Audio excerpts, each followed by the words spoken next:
I think the question is not about should we have some spyware or not, it's more about how do we control that? Who is in charge of controlling any kind of misuse? And what is the mechanism to protect citizens if tomorrow they learn that they have been targeted? So it's more about that. And more than 1 year after the publication of the Pegasus project, we don't have so far anything more to protect the citizens. So this is why we should be concerned, but we still have a cyber industry extremely resilient and that is signing contracts after contracts day after day. I am Eugenia Lostri, Fellow in Technology Policy and Law at Lawfare, and this is the Lawfare podcast, January 17, 2023. I sat down with Laurent and Sandrine Rigaud to talk about their new book, Pegasus. Laurent is the founder and executive director of Forbidden Stories, and Sandrine is its editor-in-chief. Along with Amnesty International Security Lab, they led the investigative effort by 17 international media organizations that, in July 2021, exposed how some governments regularly used the Pegasus spyware against journalists, human rights activists, political dissidents, and others. Their new book tells the story of how they conducted this investigation. We discuss the operational security concerns they had to balance, how they coordinated this international effort, and the impact of their work. It's the Lawfare podcast, January 17, 2023. How a spy in your pocket threatens the end of privacy, dignity, and democracy. Before we talk about the book, I think it would be great if you could maybe provide us an overview of your investigation, just to give a sense of the scope of this issue. This investigation about the spyware called Pegasus is a very unique investigation, as I think it's for the very first time since the Snowden revelation, so more than 10 years after that, we were able to reveal the faces of who are the victims of the cyber surveillance, of a massive cyber surveillance campaign. And we were having access to a huge a list of 50,000 phone numbers potentially targeted by many state actors, many dangerous states who were both using a spyware called Pegasus. And this investigation is about that. That's the story of 80 journalists who decide to work secretly to reveal a large threat against democracy, something that you never know, something that is really invisible, but something that is very dangerous and that is a threat for all of us. And it's not only about head of state being spied. It's about your neighbors. It's about yourself, because you are a journalist, because you are a lawyer, because you are a human rights defender, and you might be the next one on the list. So the book is about how 80 journalists were able to reveal that scandal, and how Sandrine and I were leading that investigation to make sure that at the end we were having access to that kind of information. And yes, that's about that.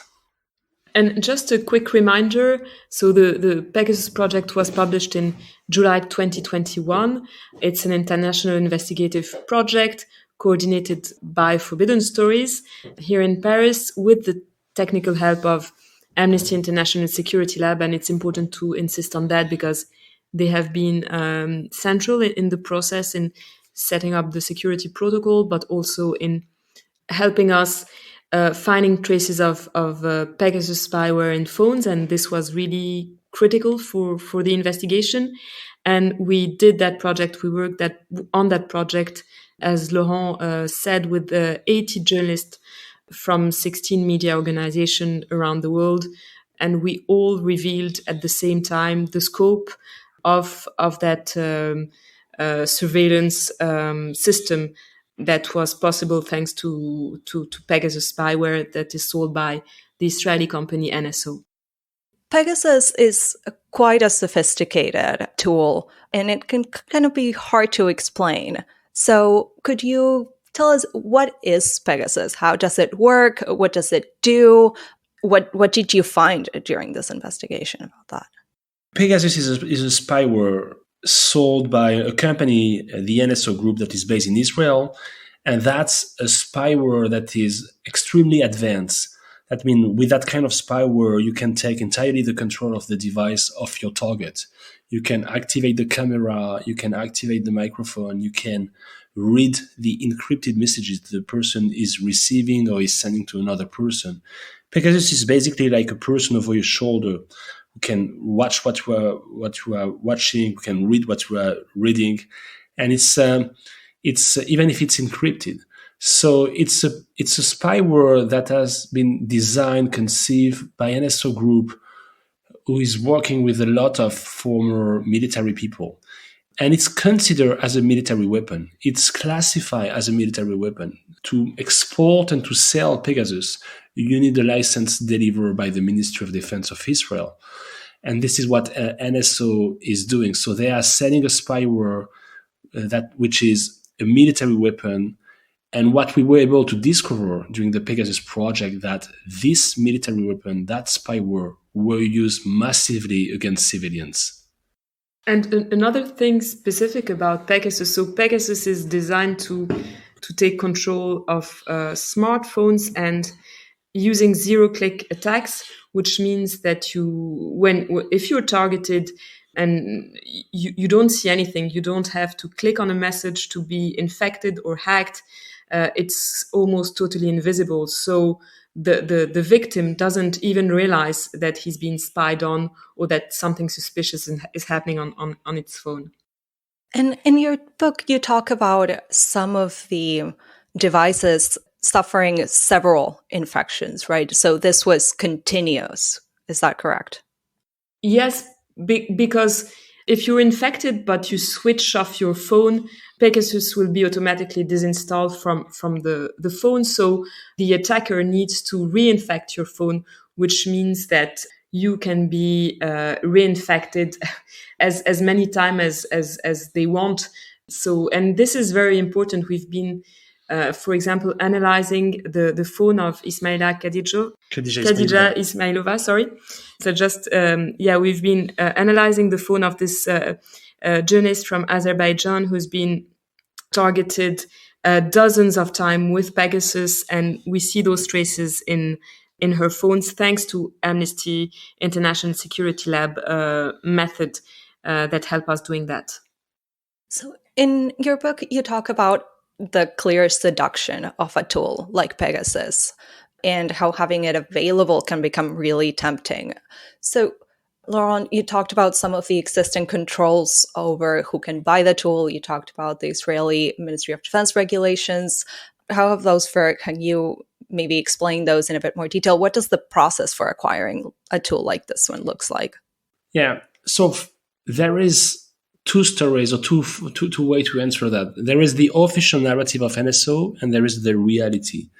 The official narrative of the company that is selling that spyware is that they are only selling the spyware Pegasus to catch the bad guys, to catch terrorists, to catch criminals. And they are only selling that to state actors. What we were able to discover during this investigation that actually Khadija Ismailova, the journalist in Azerbaijan, she's not a terrorist. Or Carmen Aristegui, she's a journalist in Mexico and she's not a terrorist. So we were able to reveal that a lot of people should not be on that list, should not be the victim of that kind of spyware. And there is a global misuse of the spyware. So officially NSO is selling that only to catch the bad guys. In reality, what we saw that there is no mechanism to control that. There is no way for NSO to prevent that. When NSO is selling, by the way, the spyware, they always say to the customer, we will never know about your targets. We will never know, and we don't want to know who do you want to target. That's the key thing.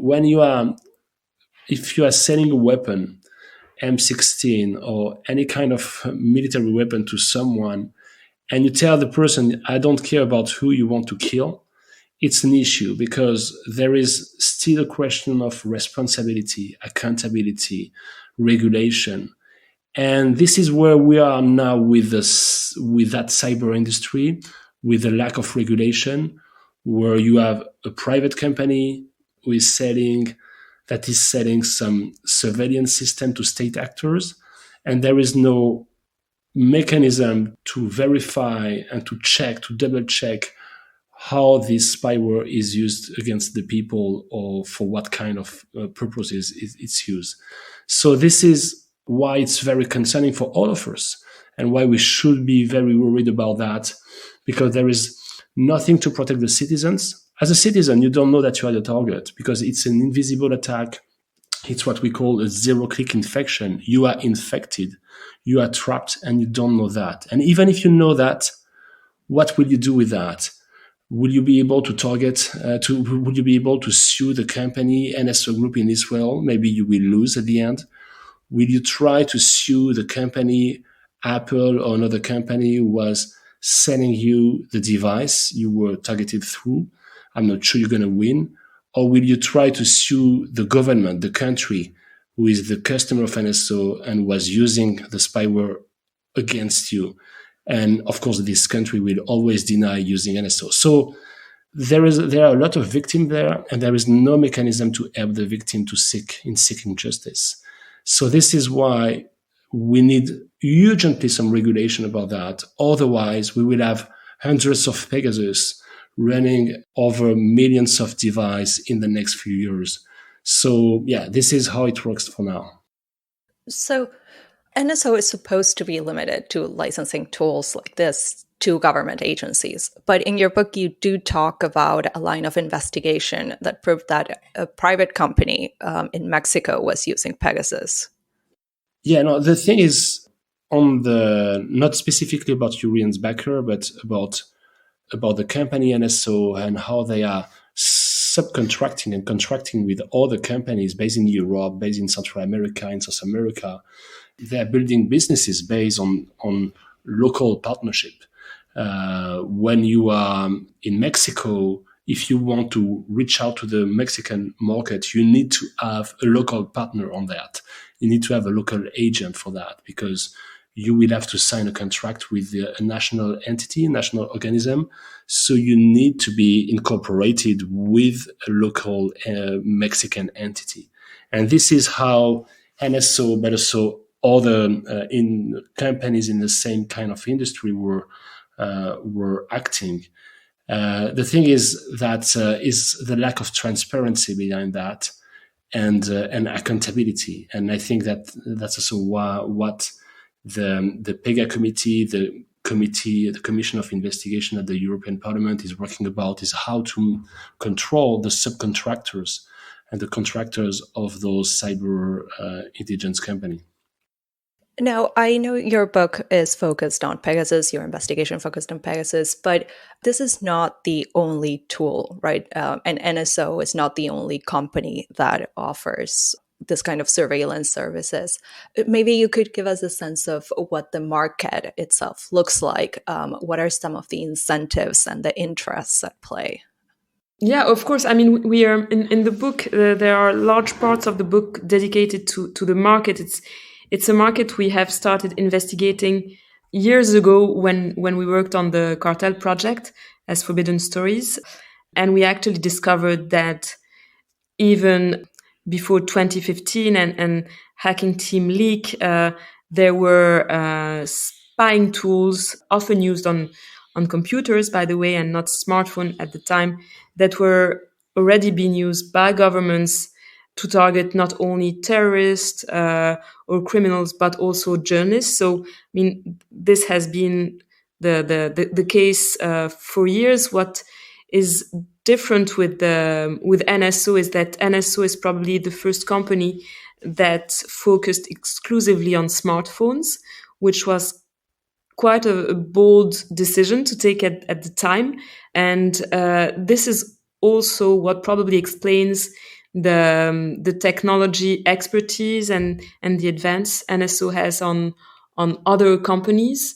But we've been watching other companies selling the same kind of tools, and many speaks of Predator right now, which is another spying tool used against Greek journalists. So, I mean, there has been more than one company in Israel, but also in Germany or in Italy that were selling spying tools to governments, always under the legitimate reason that some of these tools were very important to fight terrorism or criminals or drug trafficking. But the reality is that once in the hands of governments, we don't know how those tools can be in fact really used. And just to add something to what someone just said about how is this market, how this industry is going. Actually, this industry is going very well. It's a very, very profitable sector. It's a very profitable sector, very lucrative sector, where you have one NSO that is on the radar, but you have so many hundreds of other companies who are producing spyware, maybe not as advanced as Pegasus, but who are really on the field, on the battlefield. And there is a lot of money to make because there is a lot of interest and a lot of state actors who are ready to pay millions, hundreds of millions to get some licenses to infect people because they want to track the dissidents, because they want to track journalists, because they want to track lawyers. And one thing that is very interesting about describing the market is if we can speak about that for a few minutes, is about the 0 days. There is an industry called the 0 days where you have people, mostly hackers, who are selling to company like NSO, selling to state directly some failures, vulnerabilities that they were able to find into this new application that you can have on iPhone.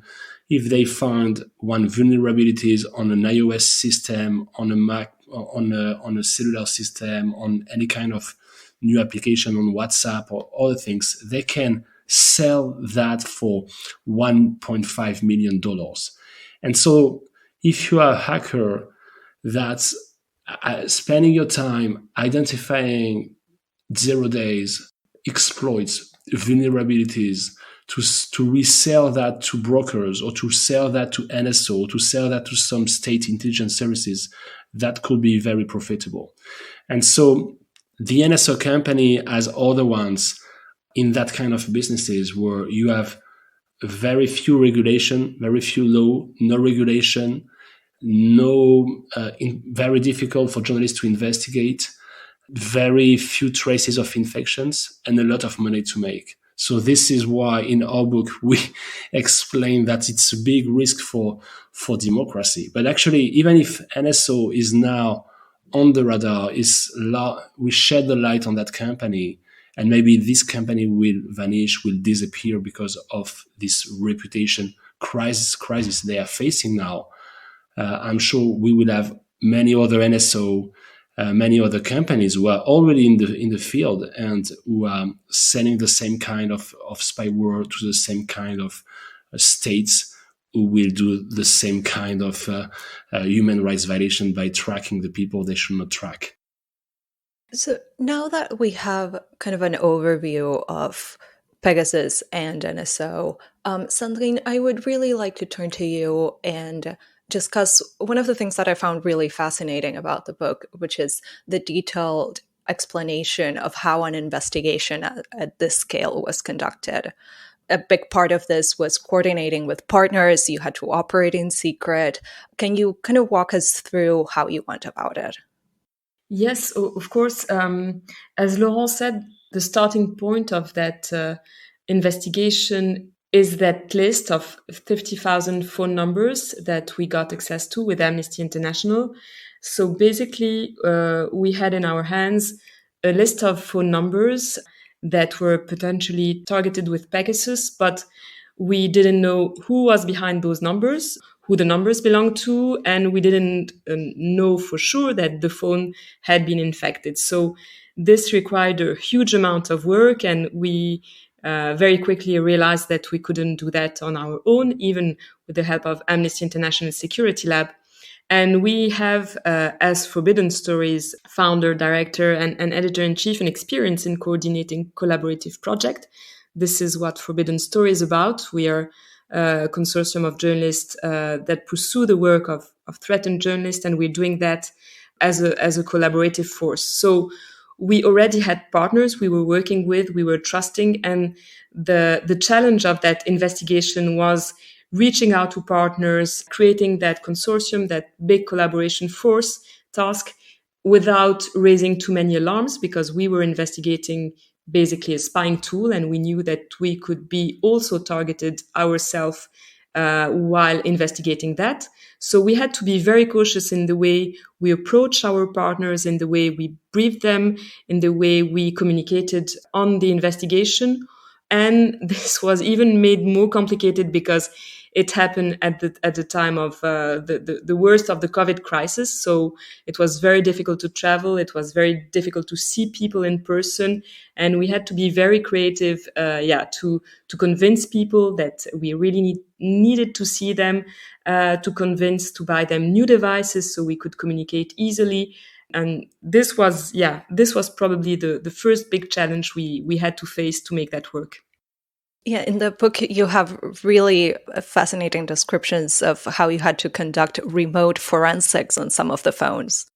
Yeah, exactly. One of the important thing we had to do before publishing that story was to prove that indeed the victims we were mentioning had been indeed really infected with Pegasus spyware, and the only way to do that is to have access to all the data that you have on the phones, so you can analyze them and find traces of Pegasus activity. And we worked on that with Claudia Garneri and Donica O'Carroll, who are two experts of Amnesty International Security Lab who have been working for years on Pegasus and who are really the one able to see those traces. But of course, to do that, they need to have access to the phone. So they were doing that with the phone in hand before that project. And for that project, they had to set up a method that enabled people to basically download parts of their phone where we could find or where we could hope to find traces of Pegasus and send them to Claudio and Donka to have them analyzed the phone. So we did that. And they did that. To be fair, they are the one who really created that platform, that methodology, and to be able to analyze remotely the phones of some victims in India or in Azerbaijan or in Hungary. And this is how we discovered that journalists in India or in Azerbaijan, like Khadija Ismailova, we spoke about, had been indeed hacked with Pegasus. And you had very strict security and operational protocols, as I understand. Could you maybe give us a rundown of some of those? I know you had to meet without phones. You had to see each other in person. How did you go about developing that trust and that safety? What were the risks that you were willing to take? The risk of this investigation, this investigation was way more complicated than all the other ones we were leading until that one. It was very risky, first because we were investigating dangerous people, dangerous states. States as like the Saudis, they are able to kill a journalist within the consulate, or the Azerbaijani government, or other governments who have very bad track record in terms of human rights violations. So we were investigating that kind of guys, that kind of governments, authorities, very dangerous one. Not only one, but around 10 of them, 10 states, plus one company called NSO Group, who is a very secretive company, who is close to many military forces because they do sell the spyware. Their customers are military units or intelligence units. And so the last thing we wanted was to be on their list. So we were having access to a list of phone numbers of people potentially targeted, and we didn't want at all to be the next one on the list, to be targeted. If one of us were hacked, that was the end of the project. If one of us were surveilled, then our source will be in danger. Then our investigation will be terminated, because one state then will be able to speak to NSO. They would have been able at that time to understand what we were doing. So because of that level of risk, because of what source protection implies, we decided to run this project and to coordinate this project in a very, very different way than the other ones. So I cannot reveal here what kind of tool, what kind of application we were using, of course, but we were able, thanks to the help of Amnesty International Security Lab, we were communicating through highly encrypted platforms without using phones for months, which is quite difficult. When you are a journalist, the first thing that you do when you wake up in the morning is to check your messages, is to send some WhatsApp messages to people. And then for that investigation, we ask all the partners, 80%, to forget about that and to do it another way, and to use some other kind of devices to encrypt every single communication, and to be extremely secret, even with our own entourage. We knew that if at some point some people from the intelligence community learn about the existence of this project, then we will be the next target, because having access to that list, of phone numbers, can give you a lot of information about state secrets. You know from that list who is spying on who all over the world, who is potentially targeting another person.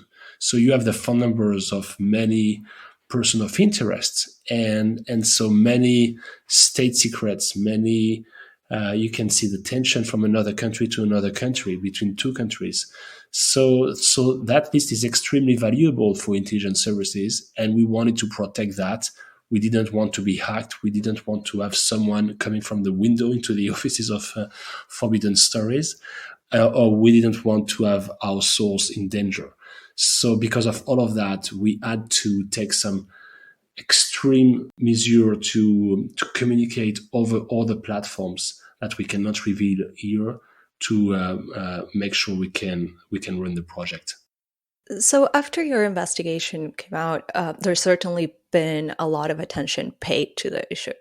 There's been more reporting. There's been an investigation by the European Parliament. The US has blacklisted NSO Group.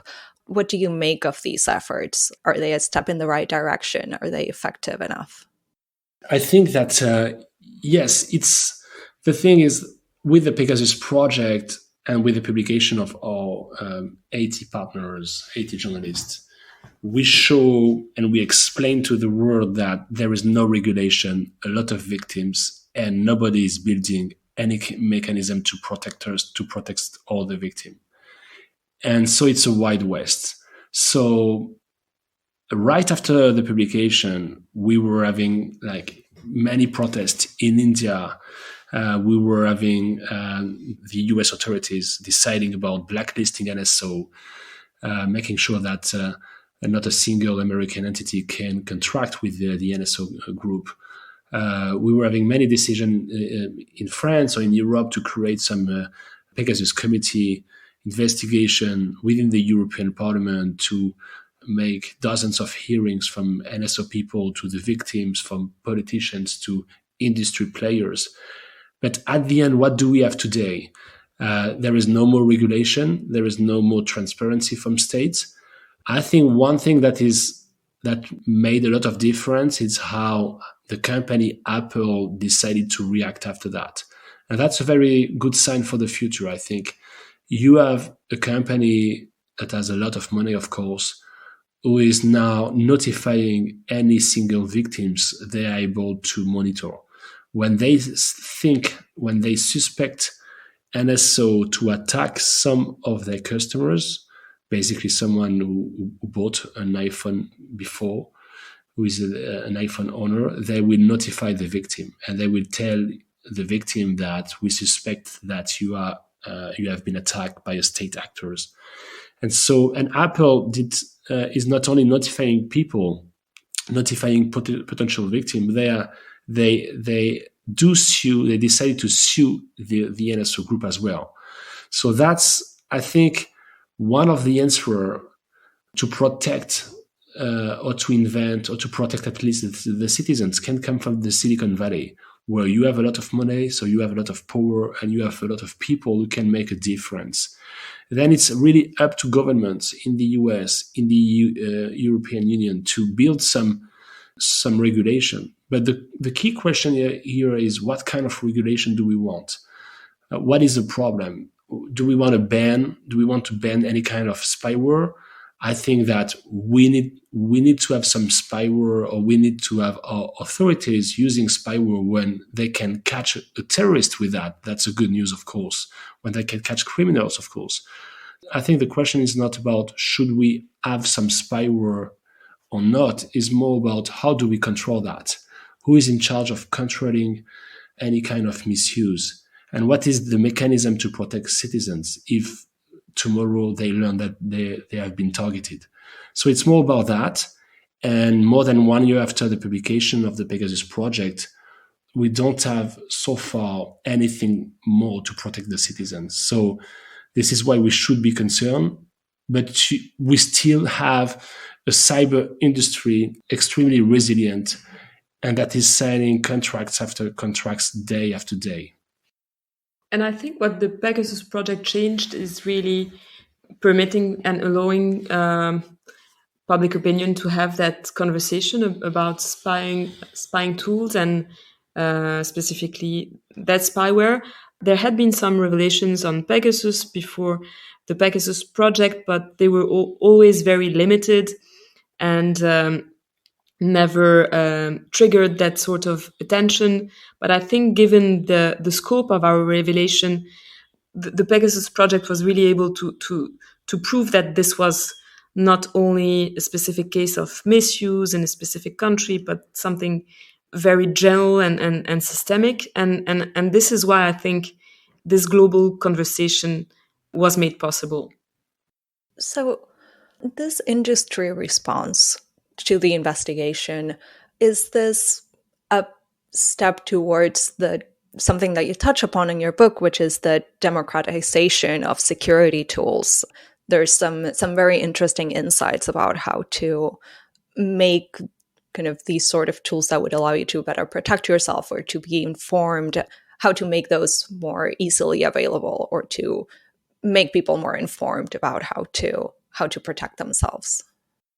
I think the book is at least revealing that nothing can be safe, 100% safe. This is, we were both as a journalist using Signal for years, or encrypted messages. And now we know that a spyware like Pegasus is able to break that and to read even your encrypted messages. So I think the Pegasus project was revealing that how weak we are when we, as a journalist, as a lawyers, as civilians, as citizens, how far or how violent could be the attack against us.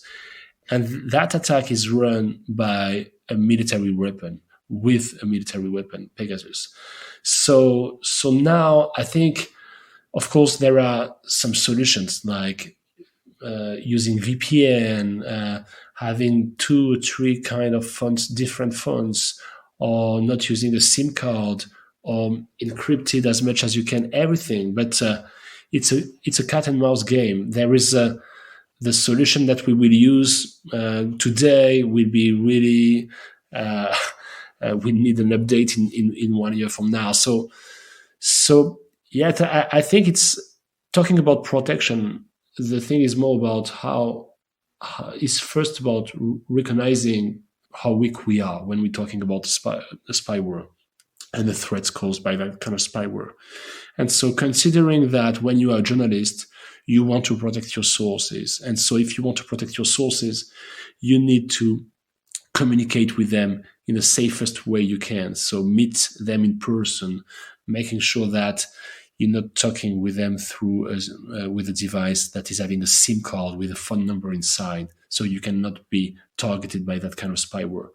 So there are many things to do. And I think I want to remind something that Amnesty International Security Lab did was to make public and available for any citizens all over the world to use their methodology, their tool to know if you were infected or not. And that was a major decision taken by the Amnesty International Security Lab team to make it available. And so everybody is able now to run some forensic on his own device and to find traces, even if, of course, we are more than 1 year after the publication, and now NSO has maybe changed their way to infect people, and maybe we won't find any more traces for now. But yeah, there were some reaction, but still, the perfect tool, the magic tool, the device that everybody can use today without being tracked is not yet existing. Something that really stood out to me from the book is that you make a point of centering the journalists and the reporting that can be affected when governments try to stifle them. And of course, spyware just being one of many tools to accomplish that. So I'm curious to hear if you have any maybe final reflections about the broader context of threats to journalism that your book describes. I think one case that is quite important for us, and we have a whole chapter on that in the book, is the story of Omar Radi. Omar Radi is an investigative journalist, a Moroccan investigative journalist. We contacted him a few years ago. He was at that time investigating land expropriation in Morocco, and we were able to have his phone analyzed. It turned out that he was a Pegasus victim and had been spied on for months through Pegasus. And today Omar Radi is in prison. He's been 2 years behind in prison, and officially he has been accused and convicted of rape and also of working with foreign agents. And the reality is that what we see from this hacking is that what he was working on was deeply bothering the Moroccan authorities, and he's not the first journalist, and he's far from being the only journalist spied on with Pegasus. And clearly what we see is that most of the journalists who had been spied on ends up in prison in some countries. So even if the link is not direct or proven, this is what happens to them.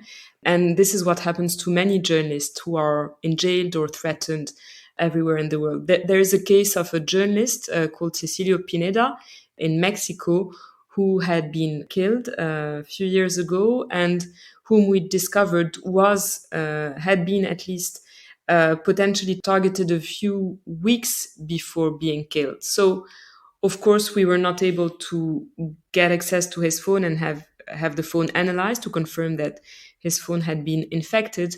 But we have this correlation.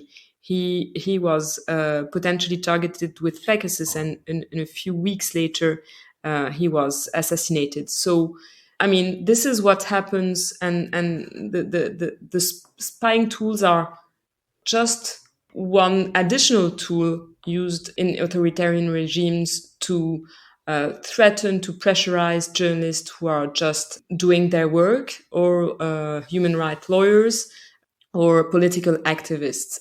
There are, of course, physical threats, there are legal threats, and we now know that surveillance is just another tool used to silence those who are threatening authoritarian regimes. It's true that maybe people get used about that. Like, okay, I know that I'm giving up about my privacy, my data, every single time I'm going to the supermarket, every single time I'm paying with my Visa card, or when I'm subscribing to any kind of thing. And so maybe this is where we are now in 2023, where we know that we don't have any more privacy because there is a business with our data and we are the product. The thing with the Pegasus project is, and why we should care about that. Here, this is not a question about your own data. It's a question about your entire life and who is controlling what. If you are a journalist, they want to kill your story. If you are a lawyer, they want to know who is your customer, who you will defend, will be your line of defense. If you are a human rights activist, they want to know where you are organizing the next protests. They want to know everything about you. And so they do that because you are a danger for them. So this is why we should be very concerned, and we should not be giving up the fight against how to keep our privacy and our data for us and make sure that we have some regulation about that. But again, we are Forbidden Stories. We are just investigative journalists, and our role is not to make advocacy, is just to reveal misuse of that kind of spyware. Thank you. And I think that's a great point to end on. Laurent, Sandrine, thank you so much for joining me. It was a pleasure talking with you. Thank you. Thank you so very much. The Lawfare podcast is produced in cooperation with the Brookings Institution. You can get an ad-free version of this and other Lawfare podcasts by becoming a Lawfare material supporter at patreon.com/Lawfare. You'll also get access to special events and other content available only to our supporters. Please rate and review us wherever you get your podcasts. Look out for our other podcasts, including Rational Security, Chatter, Allies, and The Aftermath, our latest Lawfare Presents podcast series on the government's response to January 6th. Check out our written work at lawfareblog.com. The podcast is edited by Jen Patia-Howell, and your audio engineer this episode was Kara Schillen of Goat Rodeo. Our music is performed by Sophia Yan. As always, thank you for listening.